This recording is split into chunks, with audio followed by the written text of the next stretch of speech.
has explained at different fora why he cannot even belong to Boko Haram.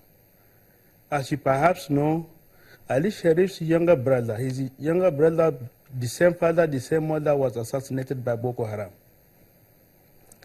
The candidate of the party he picked to fly the flag of the governorship in Borno State was assassinated. So many of his friends, so many of his associates were pursued and assassinated by Boko Haram. In every of their sermons before the incident, Boko Haram had always castigated Ali Sharif. To them, Ali Sharif was amongst their biggest enemies. And so it is ironical and baffling that some people could sit down in their rooms and conjure up stories that are not sellable. Now tell me, will Ali Sharif sponsor people that will kill his own brother? Will Ali Sharif sponsor people that will kill the candidate of his party? Will Ali Sharif sponsor people that will preach about him as an enemy of the movement? It is on record and verifiable too that Ali Sharif restricted the space for Boko Haram to operate in Borno State. And that led to the emergence of what was then Operation Flush. The initial clash between Boko Haram and Operation Flush sparked up the whole initial problem itself. So sometimes when people talk linking Ali Sharif with Boko Haram, those of us who had fought with him, those of us who know him, know that these people are talking balderdash. Mr. Boala, if I may quickly come in here, a lot of people will think that if it is so important to Senator Sharif, some of these allegations, they are very weighty, and some of the things that we've read, and in fact, some of the people who have spoken to us here on this platform, cherished by Nigerians and across the sea, a lot of people watching and taking seriously some of these allegations. Why will Senator Ali Modu Sharif turn down the offer to talk to Nigerians about this matter? We've invited him, but he wouldn't speak to us. Why? It does not have to be on your platform, but like I told you earlier today, your correspondent was at the handing over and taking over ceremony. And Ali Sharif was asked a question of whether he had any link with Boko Haram as it was alleged. And he explained elaborately. I'm sure if you go back or you wait for the news that will come in later from your correspondent, you will hear Ali Sharif talking to Nigerians, explaining that he had no links with Boko Haram. So it doesn't have to be on this platform particularly that he will explain to Nigerians that he had no links with Boko Haram. He has done so. He has granted interview to the BBC, I'm aware today, because he spoke in English initially and the correspondent was from Hausa. All other correspondents at the party secretariat today listened to Ali Sharif explain why it was not even possible, why it was logically not possible for him to have sponsored Boko Haram. And so he has not turned down any request to come and speak to you. But like I told you, he only took over today. All right. Do tell me, please. This is not an issue that is new. It is an issue that has been cycled and recycled. Unfortunately, by armchair critics like Femi Fayokayode, who does not even know Ali Sharif, talk less of knowing what happened in Borno State or even what transpired during his government. All right. So I want to tell you particularly that Femi Fayokayode is the wrong person to accuse anybody of any wrongdoing. Talk less of Ali Sharif, accusing him of being a Boko Haram. One we wonder, Mr. Boala, one we wonder, just a moment, if I may quickly come in here, one we wonder the kind of person Mr.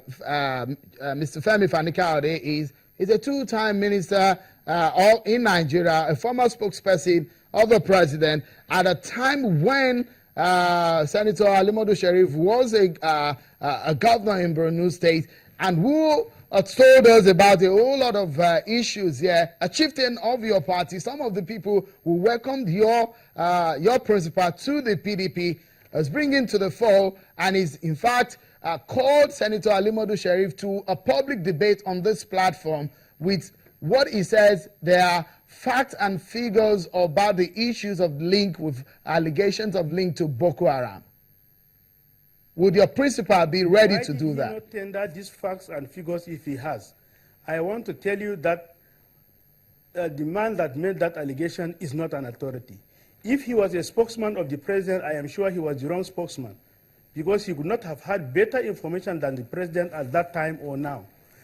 No official of government, no agency of government that has as of today, accused Ali Sharif or indicted him or even tried him for Boko Haram links. Would your principal just a moment, was so critical of Obasanjo until he was asked to come and be his spokesman or be an aide. Mr. Boala, we know he was very critical also of Jonathan until he was brought abroad. Mr. Boala, would your just a moment, will you listen to me? APC, which is he insulted. If I may quickly come here, would your principal agree to come to a public debate on this matter? Pardon? Beg your pardon? I'm asking, your principal has been called for a public debate on this matter. Would you agree on to come for a public debate if facts and whatever are brought to the fore on this matter? Absolutely. If you can bring anybody that can debate with him over this matter, he will be ready to. But I assure you that if you come here with false claims, we are going to sue you, because as it is, he is making preparations to sue Fani Kayode for disparaging his personality and integrity. All right. And so, if you can come up, maybe as a neutral arbiter, of course he will avail himself for a public debate. All right. But then, why so much interest in Ali Sharif's affairs now that he is heading one of the biggest parties in this country? Why has this issue been circled and recycled, even when there is no iota of truth, even when there is no single proof of his links with it? I have told you logically why it is not even possible for him to do some of the things he is alleged to have done. And I have also explained to you why it is the wrong people that are making these allegations. I have worked with him. Let me tell you that Ali Sharif has never exhibited any extreme tendency religious-wise. As I speak to you, I am a Christian. I am one of those that was very closely linked to him. How could I have been spared if he was a sponsor of Boko Haram? All right. How could people like me have been spared? All the thought that we've got to take a moment. And so it's all... Okay, just a moment. Hold the thought, because we'll take a moment. And when we return on the program, Mr. Unuwabuala is an aide to Senator Ali Modu Sharif. Ali Modu Sharif has told the world that the PDP will come back to prominence in 2019. How possible is that, and how realistic? We'll be telling us more on that when we return. Stay with us. There is nothing wrong with Naira.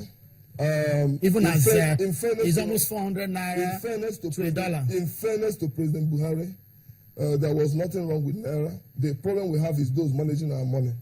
There is a lot. Yes, our media group is taking up a very serious investigation on so many banks, which will commence, I think, tomorrow.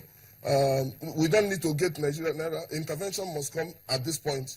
There is no reason for this money to go beyond 200 Naira. And we can bring it back to 200 Naira. But if we allow some monopolists, we allow some bankers, we allow CBN staff, and so many of them to make this thing impossible for people, we look at the home manners in the street. They are not the cause. Today, they are not in the business. Why? What happened?